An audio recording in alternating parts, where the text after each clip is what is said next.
Alright, what's going on, guys? Welcome back into another video. Today's video is going to be about the latest teaser that was just announced on Twitter by Paladins the Game. You know, the Twitter, their official channel, whatever. And they actually published an art of a card with a little bit of a text, which I'm about to show right now. And here it is. So, the text says the following. From the beginning, the so-called Paladins have been nothing but a nonsense. They strive to conflict and call it peace. If true peace is to be achieved, all of them must be silenced. So, what can we tell from this straight away? First of all, for those who are not aware, the Paladins, the Resistance, was only created because stuff like this, crystals, were being abused after they've been found, and there were being explosions, killing, and so on. It was too powerful.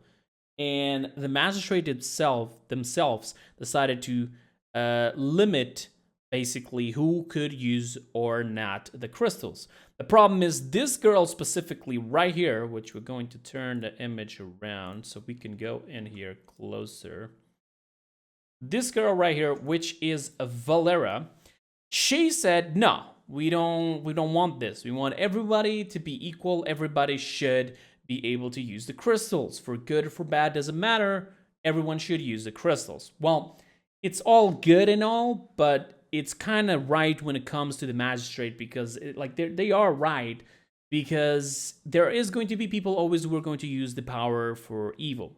And with this, the war was created, and so the resistance, the paladins, created their own faction, and then the magistrate still remains the magistrate, which is technically speaking, let's go as the government is the magistrate, and the resilience is basically just a bunch of people complaining and doing I don't even know the word, but you guys can understand. They're against the government, so they created their own faction and so on, blah blah blah blah blah blah. Now, in the rest of the table, we can see some other things right here.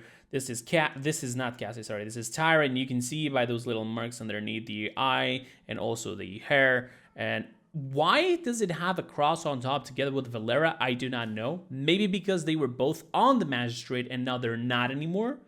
For those who don't know the story, Tyra and Victor and so on, they were all part of the magistrate, but Tyra did not like the way that things were being run, so she left together with Valera. Now, you can see here Grover, Cassie, and Koga, and none of them has crosses on it. So maybe Corvus, which is our boy, the one that, you know, basically made Ceres become Ceres, he may think that he can still get them on his side, maybe he's gonna try to tell them, hey, how about this, I'm gonna do some things like some power and so on to try to end this war peacefully, and you guys join me to help me up on that so we can end this war finally and everybody can go on their separate ways and have their normal lives. So that's why maybe he doesn't have the crosses on them. Maybe he thinks, no, yeah, I can still get them on my side. Or not, we're gonna have to wait and see. But either way, this is Corvus, the guy that actually went and selected the girl that had to be sacrificed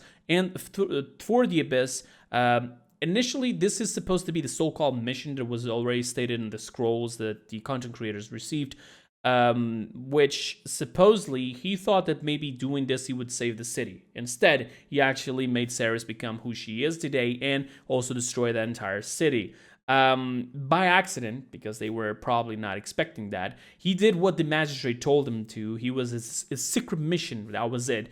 And his new position, which is the one where he's supposed to be right now, unfortunately, things didn't work out, and then Ceres came to him later on and started whispering him some lies, made him basically invoke Rom, letting him think that, oh, if I do this, the magistrate will be really, really proud of me and we're going to end the war, which ended up not being the case. Instead, it actually probably created more problems than there was already in the realm, and as such, the magistrate decided to cast him out.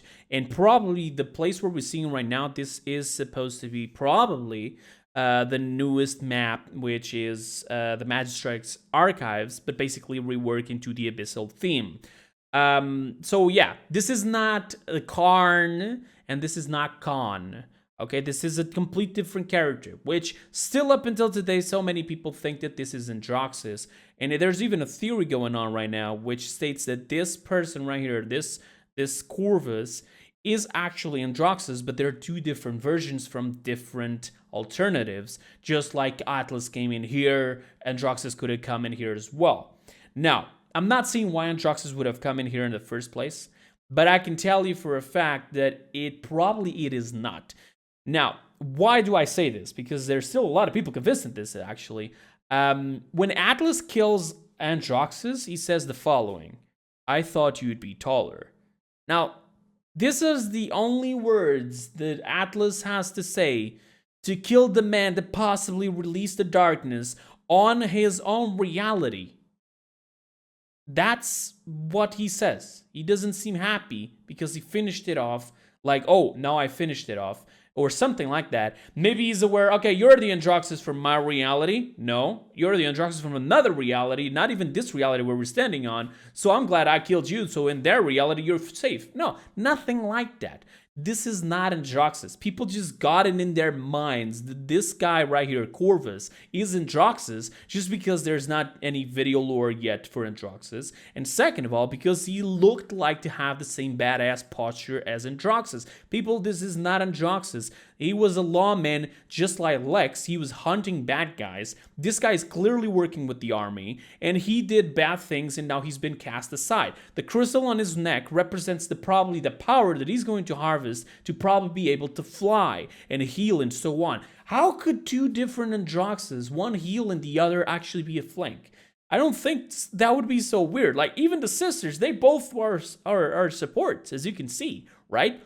But even so, I mean, it can still be possible. I mean, Ceres only had her lore being revealed only years, 1 to 2 years after she'd been released. I started playing when Ceres was released, and I can tell you, Fury only got released almost like 2 years later, so you can see the entire thing here. It could be, all right? But even so, with that aside, just for the ones who don't know about the story on how this guy is at this position right now, first of all, he's part of the magistrates. Second of all, when the resistance started fighting back, he went into a city, been basically sent a mission in order to try to stop the Abyss from destroying the city by sacrificing a girl. That was what had to be done. Unfortunately, that ended up being wrong. The Abyssal Lord apparently put some spirits or some power of the darkness in order to control Ceres. She became Ceres herself. She destroyed the city together with the Abyssal Lord. Abyssal Lord went back to the Abyss, but Ceres just wandered the realm. Fury survived the entire blast. She went into the Abyss, destroyed the Abyssal Lord, and now is trying to save her sister. There's also a story between Dredge and Furia because of the Aurora Furia thing, but that's a complete different thing. I wouldn't even think that that's part of the entire lore because it's weird and different and wrong. But even so, we can leave that aside. With that said, basically, Ceres, this guy actually went in trying to find out about the shards that are in the Shattered Desert. Now, Atlas comes in around this time because this is before it happens, before the darkness gets released. Because in his reality, the entire darkness has destroyed his entire reality. He's the son of Lex. Lex is already dead in that reality. Now he comes in here, when he sees Lex, he even says, I just can't talk or something like that. Something like that. It doesn't matter. But he's coming here to try to stop this guy from releasing the darkness. But it ends up also Io showing up at the same time. Io, which is the moon. The darkness a long time ago hit the moon. Fragments of the moon fell into the earth, which originated the crystals that everybody was using, that even the magistrate then by accident created the resistance because he didn't want to let everybody run around with these crystals. Right? But there was also different crystals with darkness embedded into them, and this is one of them. He managed to get a little bit of a shard, and probably this is going to be the power where they're going to give him the flying ability and the healing and whatever, alchemist, whatever he's going to have. I don't know exactly what he's going to have, but even so, with that, Luna and Io managed to stop it because if you see the Luna Io trailer of when she come into the game, he's actually succeeding. Atlas is being wrecked by Terminus and so on, blah, blah, blah. And then all of a sudden Io comes in and wrecks this guy up. He even has pictures on the cards of Io that show that he'd been beaten, all right, that he's desperate and so on. Then, because of this, that's when Ceres comes near him and tells him, now you need to, to do this and that. And he evokes Rum. And that's when the magistrate magistrate says, no, you have failed your mission, and most importantly, you did this and that, which is invoking Ram into the realm. He also states that Ceres is a lying B. I'm not gonna say what it is, but you understand. But she lied to him, and now probably I'm wondering they're not working together anymore because he knows now that she's lying. So this final case possible, neither he is with Brahm either way. So he managed to release the abyss into the world. He managed to even cause a lot of harm into the entire world, right? And now he's going rogue on its own because the magistrate cast him aside and he wants power to try to still be the hero of everything and probably have the approval of the magistrate. This is pretty much the story that I have right now, based on everything that we got and also based on some theories and so on.